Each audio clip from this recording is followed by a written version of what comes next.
ॐ अज्ञानतिमिरन्धस्य ज्ञानञ्जनशलाखया चक्षुरुन्मिलितं येन तस्मै श्रीगुरुवे नमः। नमो ॐ विष्णुपदाय कृष्णप्रेष्ठाय भूतले श्रीमते भक्तिवेदान्तस्वामिन् इति नामिने। नमस्ते सरस्वती देवे गौरवाणी प्रचारिणे निर्विशेष शून्यवादी पाश्चात्य देशतारिणे। जय श्री कृष्ण चैतन्य प्रभु नित्यानंद श्री अद्वैत गदाधर श्रीवासदि गौर भक्त वृंदा। हरे कृष्णा कृष्ण कृष्ण हरे हरे, हरे राम राम राम हरे हरे। हरे कृष्णा। तो आगे भागवतम में बड़ा सुंदर वर्णन दिया है कि भगवान के ये अमृत वचन सुनने के पश्चात महाराज पृथु ने उन वचनों को किस प्रकार से स्वीकार किया। तो बड़ा सुंदर श्लोक है। उसी तरीके से हमें भगवान के वचनों को स्वीकार करना चाहिए। लोग जनरली क्या करते हैं, अपना कुछ अर्थ निकाल करके भगवान ने भगवत गीता में ये कहा है वो कहा है। आपने सुना होगा लोग कई बार भगवत गीता का सार देते हैं, लेकिन वो भगवान के वचन नहीं है। कई बार लोग भगवान के वचनों को मोड़कर तरोड़कर उसमें कुछ जोड़कर उसमें से कुछ निकाल कर लोगों को प्रदान करते हैं, तो वो यथारूप भगवान के वचन नहीं है। महाराज पृथु ने जैसे भगवान ने बताया यथारूप उसी प्रकार से भगवान के वचनों को स्वीकार किया। और उनकी चेतना कैसी थी भगवान के वचनों को स्वीकार करने के लिए, ये भी बहुत महत्वपूर्ण है। बड़े ही आदर सम्मान के साथ में ध्यान पूर्वक उन्होंने जो है भगवान के वचनों को स्वीकार किया। तो ये मैत्रेय ऋषि महात्मा विदुर को बता रहे हैं, क्या कह रहे हैं। स इत्थम लोक गरुणा कि भगवान जो लोक गुरु हैं, मतलब सभी लोगों के जो गुरु हैं। जैसे हम लोग कहते हैं ना जगत गुरु, लोक गुरु, तो भगवान को जगत गुरु भी कहते हैं, भगवान को लोक गुरु भी कहते हैं। तो जैसे भगवान की जो वचन है, जैसे भगवत गीता है, वो सारे जगत के लिए श्रेयकर है, लोगों की भलाई के लिए है। तो इसलिए भगवान को लोक गुरु यहां पर वो कहते हैं। विश्वक्सेना, ये भगवान विष्णु का या भगवान कृष्ण का एक नाम है, विश्वक्सेना।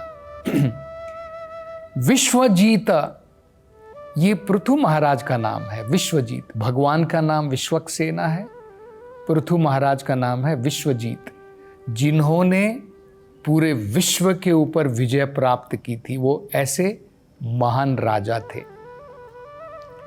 तो उन्होंने क्या किया, पृथु महाराज ने भगवान के जो विश्वक्सेना है, जो लोक गुरु हैं भगवान, उनके वचनों सुनने के बाद में विश्वजीत पृथु महाराज जो हैं, उन्होंने क्या किया, अनुशासिता आदेशम शिरसा जघरे हरे है।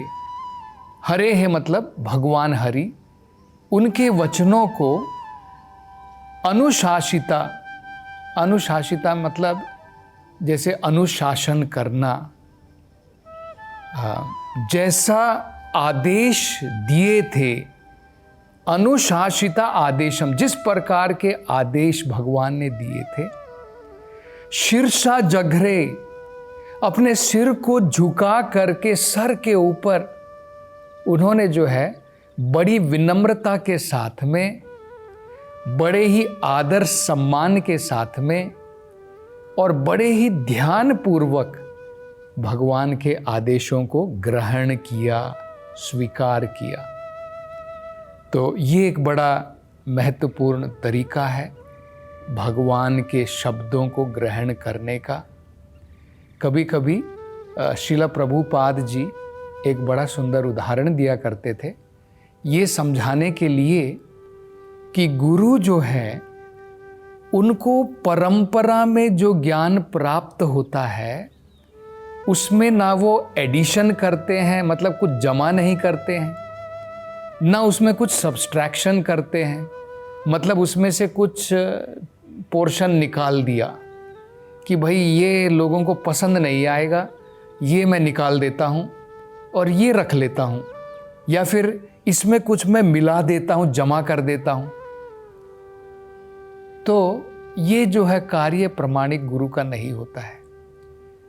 वो यथारूप ग्रहण करता है और लोगों को भी यथारूप प्रदान करता है।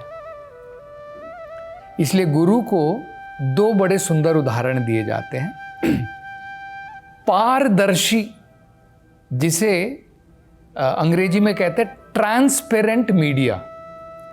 आपने देखा है ग्लास जो होता है, शीशा, ग्लास, ट्रांसपेरेंट ग्लास, पारदर्शी, यहां से अगर लाइट आती है तो इस तरफ से भी पार होकर के लाइट निकल जाती है। शीशा जो है अपने अंदर में वो कुछ भी नहीं रखता है, जो उसको मिलती है लाइट उसी प्रकार से प्रदान कर देता है। हम घर में खिड़की में शीशा लगाते हैं तो जो उसको मिलता है उसी प्रकार से वो प्रकाश हमें प्रदान करता है शीशा।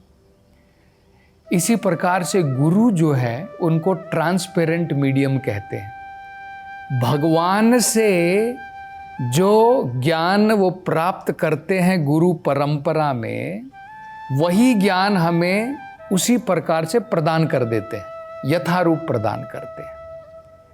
तो एक तो हो गया भगवान से ज्ञान परंपरा में हमको प्रदान करते हैं अपने शिष्यों को, और अपने शिष्यों की आराधना, जो आराधना वो भगवान के लिए पहुंचाना चाहते हैं, जो प्रार्थना वो भगवान के लिए करते हैं, गुरु के माध्यम से जो आदर सम्मान हम गुरु के लिए करते हैं, गुरु अपने लिए वो नहीं लेते हैं। हमारे आदर को, हमारे सम्मान को वो भगवान तक उसी प्रकार पहुंचा देते हैं। तो टू वे हो गया, वन वे नहीं है। टू वे का मतलब है भगवान का जो उन्होंने ज्ञान प्राप्त किया है, जो कृपा भगवान की प्राप्त की है, वो हमको पहुंचाते हैं, और हमारे से जो आदर सम्मान हम भगवान के लिए करना चाहते हैं, जो प्रार्थना हम भगवान से करते हैं, वो सब वो भगवान को पहुंचाते हैं। तो ये बड़ा महत्वपूर्ण है।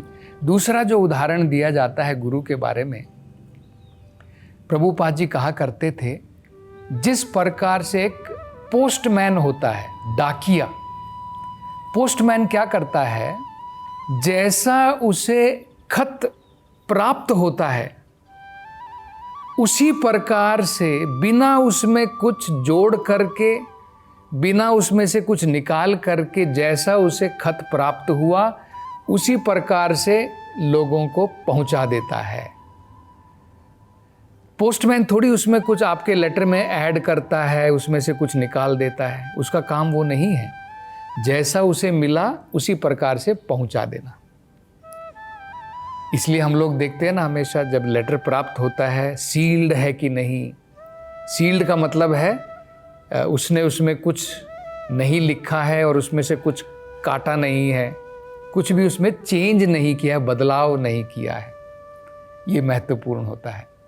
तो ये भी बड़ा महत्वपूर्ण कार्य है जो यहाँ पर हम पृथु महाराज के उदाहरण से देख सकते हैं, सीख सकते हैं कि भगवान के वचनों को बड़े आदर के साथ में, बड़े ध्यान पूर्वक जिस प्रकार से पृथु महाराज सर झुका करके जो भगवान ने आदेश दिए हैं यथारूप बिना उसमें बदलाव किए हुए उन्होंने स्वीकार किया, इसी प्रकार से हमें भी स्वीकार करना चाहिए। अब आगे बताया है भागवतम में कि इंद्र भी भगवान के जो साथ में खड़े हुए थे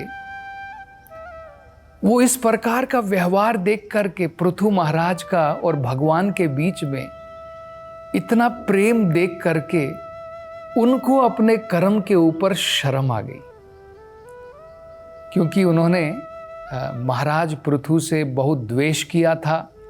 जितनी बार भी महाराज पृथु ने यज्ञ करवाने का प्रयत्न किया, 100वां यज्ञ, वो भेष बदल करके इंद्र जो है अश्व को उठा करके ले जाते थे, चुरा करके लेके जाते थे। तो अब उनको अपने कर्म पर पश्चाताप आ रहा है और तुरंत उन्होंने क्या किया, वो पृथु महाराज के चरणों पर गिर पड़े और क्षमा याचना उन्होंने मांगी। और पृथु महाराज उन्होंने क्या किया, इससे पहले कि इंद्र जो है उनके पांव पर गिरते क्षमा याचना करते, तुरंत पृथु महाराज ने उनको जो उठा लिया और गले से लगा लिया और उनकी आंखों में जो है अश्रुओं की धारा बह रही है। बड़े ही आनंद के साथ में सब कुछ पुराना जो भी उनका द्वेष था, जो उनके बीच में एक प्रकार की शत्रुता बन रही थी, एनिमिटी जो चल रही थी, सब भूल करके पृथु महाराज जो है आनंद विभोर होकर के उन्होंने जो है इंद्र को गले से लगा लिया। तो इससे भी हम बड़े महत्वपूर्ण जो है कुछ प्रसंग सीख सकते हैं। पहला तो ये, भगवान जो हैं एक महान भक्त के ऊपर अगर हम कुछ अपराध करते हैं, उनके प्रति कुछ अपराध करते हैं, भगवान कभी उसको क्षमा नहीं करते हैं।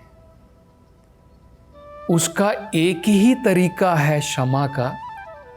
अगर जो अपराधी है, जिस महान भक्त के प्रति उसने अपराध किया है, स्वयं जाकर के सिर झुका करके अगर वो क्षमा याचना करता है और वो महान भक्त उसे क्षमा कर देता है, वही एक तरीका है इस अपराध के पाप कर्म से बचने का।